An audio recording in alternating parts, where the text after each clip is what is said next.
Who hasn't dreamt, at least once in his lifetime, to inherit a tidy sum from a distant uncle or cousin, barely known, and never have to worry about money ever again?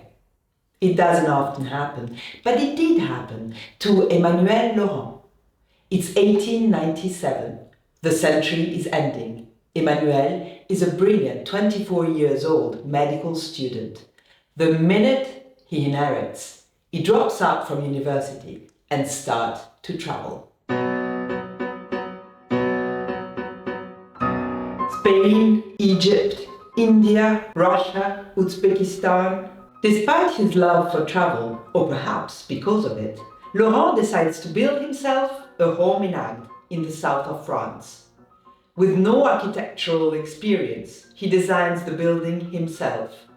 Ça va sans dire, his house is no ordinary house. It's a house to feed the whole world and beyond.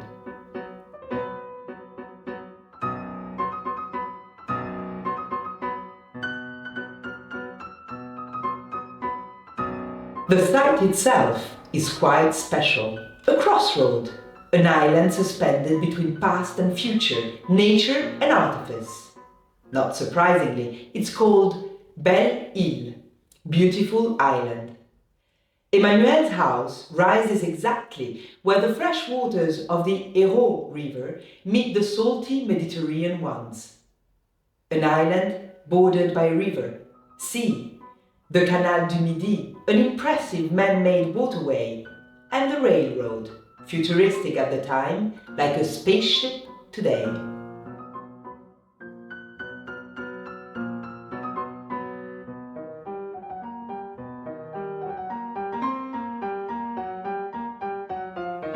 This is an esoteric tale, a tale of wizards, opium, other dimensions, enigmatic symbol not yet deciphered.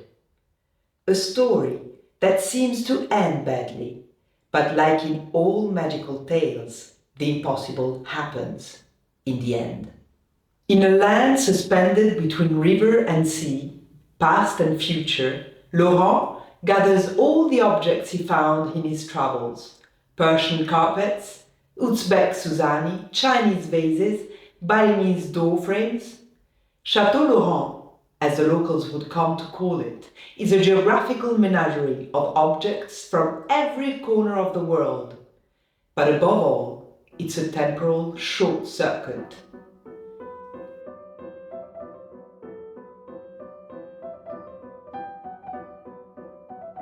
Passing through doors, corridors, rooms, one moves from ancient Egypt to the classical world, from Pompeii to the Middle Ages, to the cutting-edge style of the time, Art Nouveau. A style that began to flourish at the turn of the 20th century, exactly when the villa was built. Emmanuel also looks to the Catalan modernism of Gaudí and his disciple, Pujol. After all, Barcelona is less than 300 kilometers away, closer than Paris.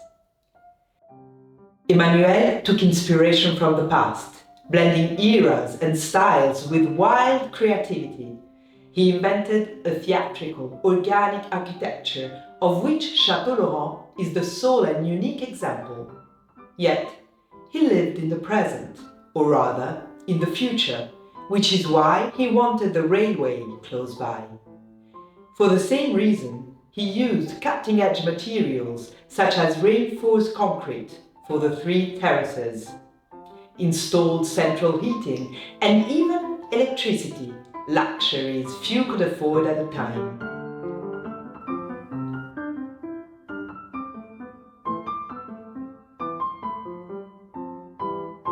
Styles, symbols, colors, motifs mixed in an untamed, eccentric eclecticism bordering on the bizarre. The entrance, for instance, is a classical-inspired peristyle with 10 monolithic Doric columns, reminiscent of a temple. The music room, by contrast, rivals a cathedral. 20 meters high, the ceiling covered in gold leaf, lamps shaped like fake elephant tusks, soaring vertical stained glass.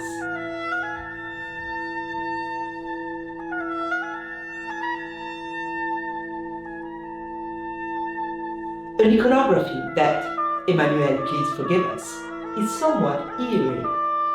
Peacock feathers, bat woman, and enigmatic Egyptian symbols. The music room was dedicated to his wife, Louise Blau, a famous opera singer.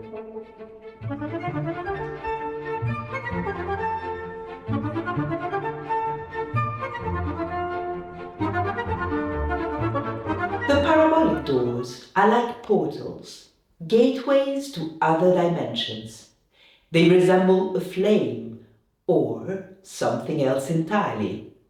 They lead, for example, to Emmanuel's laboratory, a magician's den, where he conducted scientific and less scientific, or rather alchemical, experiments.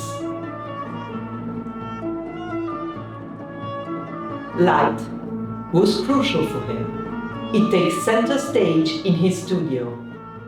The eastern wall is a vast stained glass window.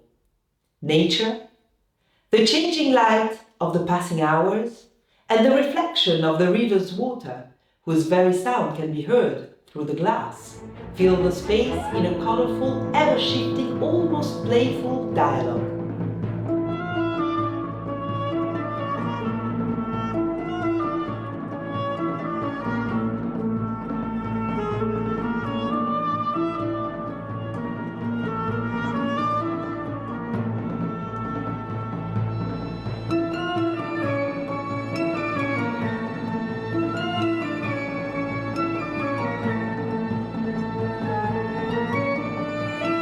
At night, subtle little lights gleamed here and there from the copper inlays of the furniture. Specifically commissioned from the artist, cabinet maker and friend Léon Covy.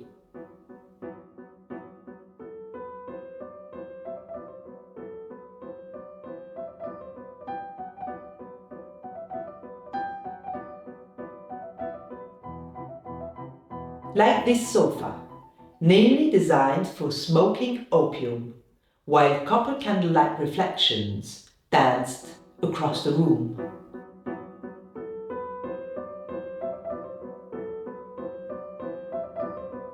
Emmanuel valued comfort and elegance, both of which were masterfully intertwined in Art Nouveau.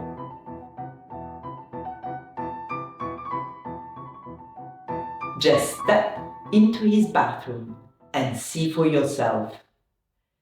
Rightly considered an Art Nouveau masterpiece, designed by the artist Eugène Martial Simard and crafted in mosaic by Gian Domenico Facchina. It's even celebrated by the famous art historian in the indisputed Bible of Taste and Its Evolution, The Essential Philosophy of Furnishing. Amid floral mosaics, stained glass, mirrors, ceramic nymphs, one enters an aquatic world where vegetation seems animated, lurking, ready to embrace or stifle.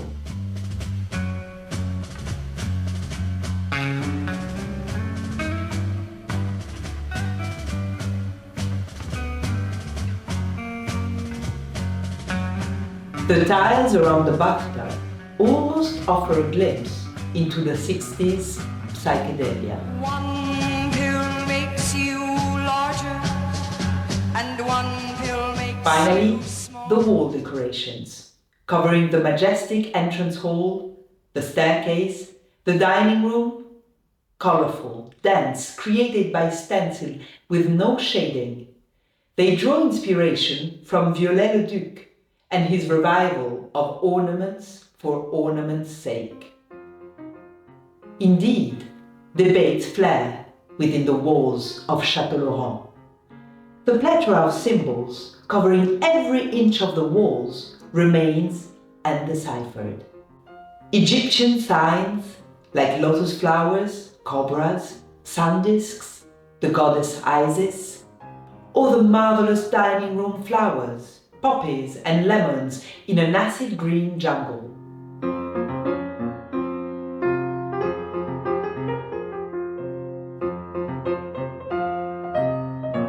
Do they hold hidden meaning, or are they purely decorative?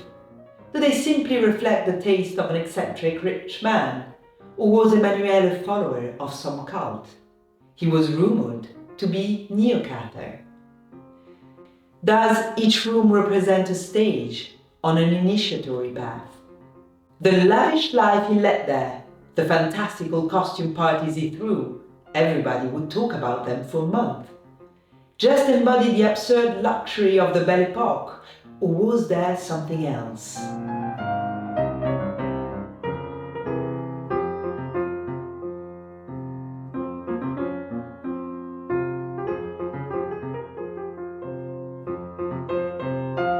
Nothing remains of Emmanuel except the house he built. No writings, no photographs, so it's impossible to answer these many questions, unless some new evidence should emerge. This can't be ruled out. As the dedicated team that undertook the colossal restoration work, a 20 years project costing 15 million euros consists of tireless detectives. They managed to track down and buy back the original furniture that had been scattered. They conducted painstaking studies on materials and iconography, managing to reveal some of the villa's mysteries.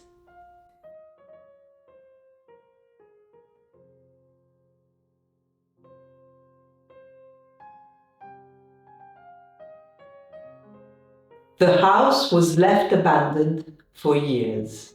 Following the 1929 crisis, Laurent lost much of his fortune. In 1938, he was forced to sell Belle-Île, continuing to occupy a few rooms while the rest fell into ruin. He lived as a hermit in poverty until his death in 1959. During the war, the Wehrmacht occupied the villa, and they felt like leaving their mark. Legend has it that Emmanuel threw his cherished furniture into the river to prevent Hitler's troops from enjoying it. In 1994, the town of Agde bought the house. It was dilapidated and on the verge of collapsing into the river. Restoration efforts began in 2003 until 2022, when this dreamlike, extravagant residence finally opened to the public. Its many mysteries still waiting to be unveiled.